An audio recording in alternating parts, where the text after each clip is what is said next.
Labas, ar žinojai, kad net 90% papildų rinkos papildų galima mesti tiesiai į šiukšlių dėžę? Trumpai ir esmę apžvelgsiu savo naudojimus sporto papildus, kurie gali būti naudingi tau. Pradėkime nuo pačių svarbiausių. Tai omega 3 geriame 2 kartus per dieną. Ir su maistu, pabrėžiu su maistu svarbiausia, nes taip geriausiai pasisavina ir žmonės išmokėm stebėti sudėtį. Skaičiuojame tik tai EPR ir DHR.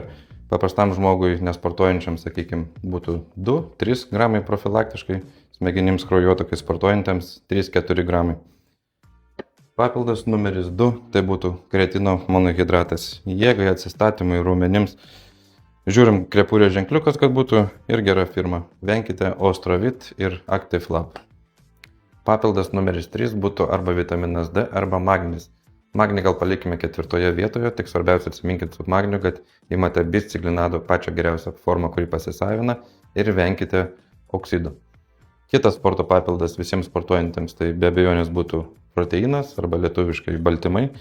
Aš rekomenduočiau visą laiką rinktis izoliatą, nes yra švariausias, išgrynintas ir taip toliau.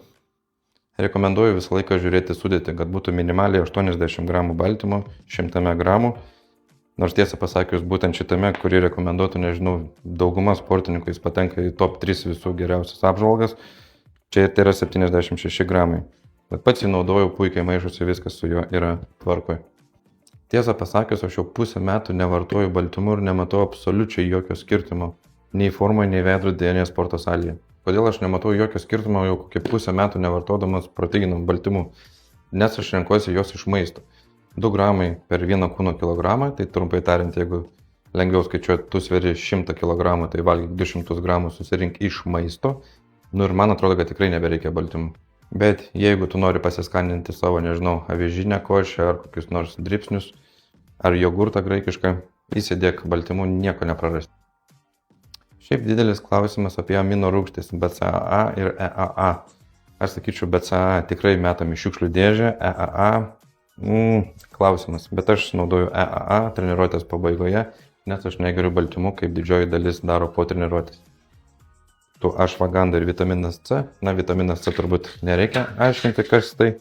Ašvaganda, būtent šitą tai tik tai irgi taip pat kaip su vitaminu C metam lauk į šoną, nes čia turėtų būti KSM66, išgryninta formulė. Geriame prieš miegą, kartu, sakykime, su magnio bisciklinatu. Čia parašyta 2 kapsulės, 4 reikėtų. Sekantis papildas, kurį naudoju taip pat kiekvieną dieną, nestebuklas tikrai raumenims, bet toks kaip Feel Better papildas, tikrai labai geras. Vyrams ypač kelia libido, tik reikia naudoti 4-6 kapsulės, sakykime, kasdien. Rekomenduočiau ir elektrolitus, nebūtinai šitos, nes nėra čia tikrai pati geriausia sudėtis, bet tikrai geriau negu nieko. Bet irgi, jeigu tik tai daug sportuojate, labai daug prakaitojate, treniruotės trunka nuo 1,5 iki 2 valandų, aš žinau tokių žmonių, kurie 2,5 valandos sportuoja, tai elektrolitai yra neišvengiami. Na ir paskutinis papildas, kurį naudoju bent jau šiuo metu, tai yra pelyno žalia kapsulėse.